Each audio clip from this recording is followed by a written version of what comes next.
Bonjour à tous. Nous avons coutume de dire que Dieu est bon, et c'est vrai. Mais Dieu n'est pas que bon. Il est bon et il est juste, notamment.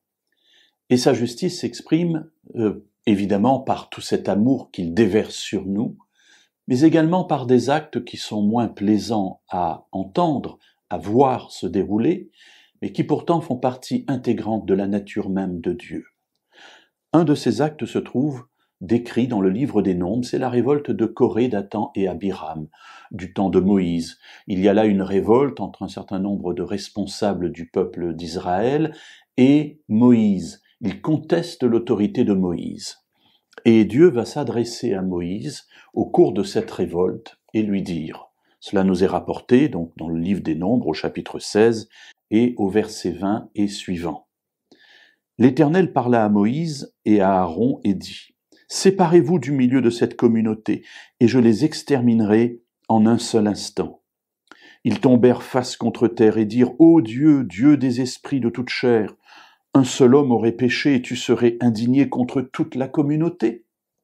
Voilà la question qui est posée. Un seul homme aurait péché, bon, ici quelques-uns, Coré, Dathan, Abiram et quelques-uns d'autres, mais et tu serais indigné contre toute la communauté que tu veux détruire. Mais tu ne peux pas, tu es juste, tu ne peux pas faire une telle chose. Alors on peut se poser la question de savoir, mais pourquoi cela est-il même venu à l'idée de Dieu? En fait, tous ces passages où Dieu manifeste ainsi une sorte d'injustice sont là pour inciter l'auditeur, ici Moïse, Aaron et nous qui lisons ces textes plusieurs milliers d'années après, à faire preuve de cette bonté dont Dieu est rempli. Si je lis cela, Dieu disant « retirez-vous de cette communauté, je vais tous les exterminer » et que cela ne suscite en moi rien, c'est que je suis loin de Dieu et je dois m'interroger. En revanche, si je brûle de compassion pour le reste du peuple qui n'a pas péché, alors j'aurai la même attitude que Moïse et je dirai, Seigneur, tu ne peux pas être injuste, un seul a péché, tu ne peux condamner tout le monde.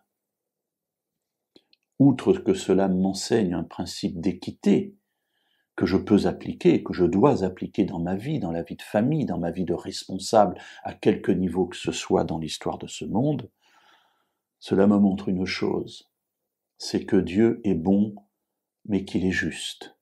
Et dans cette justice, il ne peut punir le méchant avec le juste, ou plus exactement le juste avec le méchant, comme le méchant pour une faute qu'il n'a pas commise.